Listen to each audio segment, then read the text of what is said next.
I never thought I'd be sitting in a parked car outside my mother-in-law, Patricia's massive colonial house, watching my own husband celebrate his mother's 60th birthday through the bay windows. The late June heat made the car feel like an oven, even with all the windows down. My carefully styled hair was plastered to my neck, and my expensive new dress, bought specifically for this occasion, was wrinkled from sitting for hours. Just a little longer, honey, James had promised 90 minutes ago, poking his head through the car window. Mom's just worried about you spreading that cold to Aunt Margaret. You know how fragile she is. He kissed my forehead and hurried back inside, leaving me with nothing but my phone and the distant sound of laughter and clinking glasses. The thing is, I didn't have a cold. I hadn't been sick in months, but Patricia had taken one look at me when we arrived, grabbed James's arm, and loudly announced to everyone that I was terribly ill and should wait in the car until I felt better. Before I could protest, she'd whisked James away, leaving me standing in the driveway like a delivery driver who'd outstayed their welcome. That's when I started recording. 5 years of marriage to James had taught me that Patricia never did anything without calculation, and I was done being her perfect scapegoat. Through the window, I could see her holding court in her designer dress, pearls gleaming as she laughed with her country club friends. My mother-in-law was the type of woman who color coordinated her gardening outfits and had her housekeeper iron her dish towels. Everything in her world had to be perfect, controlled, and most importantly, done her way. And I, with my public school education and middle-class background, had never fit into her carefully curated world. It didn't matter that I had a successful career as an architect or that I made James happier than he'd ever been. To Patricia, I would always be the woman who stole her precious son from the debutante she handpicked for him. My phone buzzed, a text from my sister asking how the party was going. I started typing, still in the car, when Patricia's voice, crystal clear through my recording, caught my attention. James was supposed to marry Caroline Mitchell. Her family has connections, breeding. But he came home with this architect who probably just wanted our family's money. Do you know she suggested having food trucks at their wedding? Food trucks. I nearly died of shame. I turned up the volume, my hands shaking slightly as I continued to listen. For the past 3 hours, my phone had been capturing every conversation, every snide comment, every cruel remark Patricia made when she thought I couldn't hear. And now she's trying to convince James to move across the country for her career. Can you imagine? Abandoning his family business for her selfish dreams? I didn't raise my son to be controlled by some social climbing gold digger. The job offer had come last week, a prestigious position leading a major sustainable development project in Seattle. James had been excited for me, proud even. We'd stayed up late discussing the possibilities, the adventures we could have. But when he mentioned it to his mother, a sharp tap on my window made me jump. James stood there, looking concerned. Mom's about to cut the cake. Are you feeling well enough to come in? I looked at my phone at the 3 hours and 17 minutes of recorded proof of Patricia's true nature, and made a decision. Actually, yes, I'm feeling much better. I grabbed my purse, checking that my phone was still recording. I think it's time everyone heard exactly how I'm feeling. James smiled, relief evident on his face. He'd never been able to see through his mother's manipulations, always believing the best of her. That was about to change. As we walked toward the house, I could hear Patricia's voice floating through the open French doors. Of course, Sarah couldn't handle a simple birthday party. These modern women are so delicate, nothing like our generation. I squeezed James's hand, took a deep breath, and stepped inside.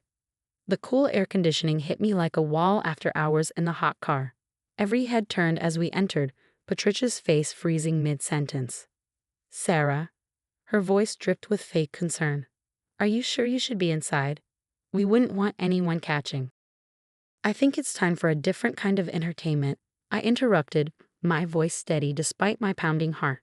I've been recording quite an interesting show from the car. Patricia's perfectly penciled eyebrows drew together in confusion. Then, as understanding dawned, the color drained from her face. You see, I continued loud enough for everyone to hear, while I was quarantined in the car, totally healthy, by the way. My phone caught some fascinating conversations. Would anyone like to hear Patricia's true thoughts about her daughter-in-law? Or maybe her opinions about the Mitchell family's recent bankruptcy? Oh, and Aunt Margaret, you might be particularly interested in what she said about your new facelift. The crystal champagne glass in Patricia's hand trembled slightly. For the first time in 5 years, I saw real fear in her eyes. Sarah, James whispered beside me, what are you talking about? I met Patricia's gaze across the room, my finger hovering over the play button. Should I start from the beginning, Mother dearest? Or would you prefer I skip to the part where you called me a social climbing gold digger? The room had gone so quiet you could hear the ice melting in the punch bowl. 60 pairs of eyes darted between Patricia and me, waiting to see what would happen next. The perfect birthday party was about to become something very different indeed. The silence in the room was deafening as I connected my phone to the Bluetooth speaker system Patricia had bragged about installing throughout the house. James stood frozen beside me, his expression a mix of confusion and growing concern. Sarah, dear, Patricia's voice had taken on that sickly sweet tone she used when trying to maintain control. You're clearly not feeling well. Perhaps the heat has affected your... I pressed play. That woman is destroying everything I built. Patricia's recorded voice filled the room. 30 years I've spent cultivating our family's social position, and she waltzes in with her public school education and her modern ideas about marriage. The glass in Patricia's hand slipped, shattering on the imported marble floor. Nobody moved to clean it up. All eyes were fixed on the speakers as 3 hours of Patricia's true nature poured out. And now she's not even trying to give me grandchildren, probably too focused on her precious career. When I was her age, I knew my duties as a wife. I watched James's face as his mother's words washed over him. The color had drained from his cheeks, and his hand had dropped from my waist. He took a step toward his mother, then stopped, as if unsure which way to turn. Mom, his voice cracked slightly. Is that really you saying these things? Patricia's carefully constructed facade began to crack. James, darling, you have to understand. Another snippet played. James was always such a sensitive boy. Too sensitive, really. If his father were still alive, he'd never have allowed this marriage. But I'm working on it. Caroline's still single, and once I get rid of this architect... The gasp that went through the room was audible. Caroline Mitchell herself, standing near the punch bowl, turned a deep shade of red and hurried toward the door, her mother following close behind. Turn that off. Patricia's voice had lost its cultivated smoothness, becoming shrill. This is my birthday party, and I will not have it ruined by... By the truth? I asked quietly, by everyone finally seeing who you really are. More recordings played. Patricia mocking Aunt Margaret's weight, criticizing Uncle George's failing business, revealing secrets she'd sworn to keep about her closest friends. With each revelation, another guest either fled the room or stood in shocked silence. I trusted you, came Mrs. Henderson's trembling voice from the corner. I told you about Thomas's gambling in confidence, and I trusted you to be a proper wife to my son. Patricia shot back, her composure finally shattering completely. Instead, you're trying to drag him across the country, away from his family, away from everything we built. Everything you built, Mom. James's voice cut through the chaos. Did you ever ask what I wanted to build? Patricia turned to him, reaching out. Darling, everything I've done has been for you. This woman doesn't understand our world, our traditions. Your traditions, James interrupted. His voice was quiet but firm. Your world. And do you know what I remember most about that world, Mom? Being afraid to bring home anything less than perfect grades. Having to break up with my first girlfriend because her father was new money. Never being allowed to pursue photography because it wasn't a proper career for a Harrison. I watched as years of unspoken resentment finally surfaced in my husband's eyes. And now I find out you've been trying to sabotage my marriage? That you've been plotting to get rid of the one person who's ever encouraged me to be myself. James. Sarah got that job offer because she's brilliant at what she does. He continued, his voice growing stronger. And when she told me about it, do you know what I felt? Relief. Relief at the chance to start fresh, away from all this. He gestured around the room at the remnants of the perfect party. Patricia swayed slightly, reaching for a chair. You can't mean that. You have responsibilities here, the family business. The family business that's been losing money for 3 years because you won't let us modernize. James laughed, but there was no humor in it. Sarah's been trying to help, offering to redesign our outdated properties, but you blocked her at every turn. More guests were quietly slipping out now, leaving through side doors and the kitchen entrance. Patricia's perfect birthday party had become a perfect disaster. I gave up my dreams for this family. Patricia's voice had turned hard, bitter. I played the perfect wife, the perfect mother, kept up all the right appearances, and made everyone around you miserable in the process. I finished for her, including your son. James took my hand, squeezing it tightly. We're taking the job in Seattle, Mom. Both of us. I'm going to start a photography studio while Sarah leads her project. We're going to build our own life, our own way. Patricia sank into her chair, her face ashen. The remaining guests, mostly family who couldn't easily escape, stood in awkward clusters around the room. If you do this, Patricia's voice was barely above a whisper. If you choose her over your family. You'll what? James asked. Cut me off? Go ahead. Sarah's project pays more than the family business ever did. Disinherit me? Fine. We don't want your money. Tell all your society friends how your son abandoned you. Based on what everyone heard today, I don't think you have many friends left to tell. The beautiful birthday cake, a 3-tiered masterpiece from the most expensive bakery in town, sat untouched on its crystal stand. 60 unlit candles stood like silent witnesses to the destruction of Patricia's carefully constructed world. I stopped the recording and unplugged my phone. The damage was done. Looking around the room at the shocked faces and whispered conversations, I knew there would be no coming back from this for Patricia. Her reign as the family's supreme matriarch was over. Happy birthday, Mother, James said quietly. Consider this our gift to you, the truth. As we turned to leave, I heard Patricia's voice, small and broken behind us. What will people say? I looked back one last time at the woman who had tried so hard to break me. They'll say exactly what you've taught them to say about others all these years. And for once, it will be the truth. Hand in hand, James and I walked out of the house, leaving behind the remains of Patricia's perfect party and stepping into the warm summer evening. Our future lay ahead of us, free from the shadows of false perfection and social expectations. But this wasn't quite the end.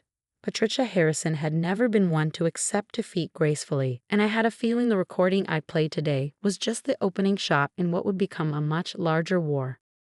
The aftermath of Patricia's birthday party unfolded like a slow-motion train wreck over the next 2 weeks.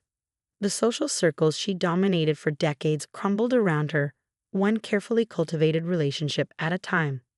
First came the resignation letters from her various charity boards. Then the country club mysteriously lost her standing lunch reservation. Her weekly bridge group disbanded for personal reasons. Even her housekeeper of 15 years quit, citing a sudden need to spend more time with family. But Patricia wasn't going down without a fight. She's frozen all the family business accounts, James told me one morning, running his hands through his hair in frustration. And she's trying to claim I'm mentally unstable, influenced by you to abandon my responsibilities. I was in our home office, packing up files for the Seattle move, when the certified letter arrived. Patricia was suing me for defamation and illegal recording. The amount she was demanding would have bankrupted us if we didn't have something she didn't know about. Should we show her? I asked James, holding up the USB drive that contained the real bombshell. He nodded grimly. It's time. The meeting was set for Patricia's attorney's office. She swept in wearing her armor of channel and pearls. But the cracks in her facade were visible, dark circles poorly concealed under her makeup, a slight tremor in her manicured hands. Before you proceed with this lawsuit, I said calmly, sliding the USB drive across the polished conference table, you might want to watch this. The video played on the attorney's laptop. It showed Patricia in her home office late at night, methodically altering business documents, moving money between accounts, backdating signatures. The timestamp showed dates going back 3 years. Our IT guy installed security cameras when he upgraded your system last year, James explained quietly. Every computer in the office records its screen activity. Every transaction is logged. Patricia's face went from pale to ashen. You wouldn't dare use this. I'm your mother. And I'm your son, but that didn't stop you from trying to destroy my marriage and steal my wife's inheritance. That revelation hit her like a physical blow. What inheritance? I smiled for the first time since entering the room. My grandmother's estate. The one you've been trying to track down through your private investigator. Turns out those food truck ideas for the wedding came from my years running a successful restaurant chain on the West Coast. I sold it last year for enough to fund our Seattle project twice over. We don't need your money, Mom, James said softly. We never did. We just wanted your acceptance. Patricia's attorney cleared his throat uncomfortably. Mrs. Harrison, given this new evidence, I strongly advise withdrawing the lawsuit. The mighty Patricia Harrison slumped in her chair, her perfect posture finally breaking. What do you want from me? Sign the business over to James, I said. Let us modernize it our way. Stop interfering in our lives. And most importantly, if you ever want to be part of your future grandchildren's lives, get counseling. 2 hours later, we walked out of the attorney's office with signed papers and a legally binding agreement. Patricia had lost her final battle for control. As we drove home, James reached over and squeezed my hand. You know what this means? I nodded. We're free. 3 months later, we stood in our new Seattle home, watching the sunset over Puget Sound. The Harrison family business was thriving under its new modern direction, managed remotely with occasional visits east. My sustainable development project was ahead of schedule, and James's photography studio was booked solid for months. Letter from Mom, James said, holding up an envelope. Inside was a single photo. Patricia sitting in a therapist's office, actually smiling. On the back, she'd written, working on it. Maybe visit for Christmas. I looked at James and saw hope in his eyes. Baby steps, I said, hugging him. Baby steps, he agreed, placing a hand on my slightly rounded belly. And speaking of babies, we had defeated the dragon, but more importantly, we'd shown her a path to redemption. Whether she took it was up to her, but we would face whatever came next together, on our own terms. Sometimes the happiest endings don't come from destroying your enemies, but from giving them a chance to change, even if that enemy is your mother-in-law who once made you sit in a car during her birthday party.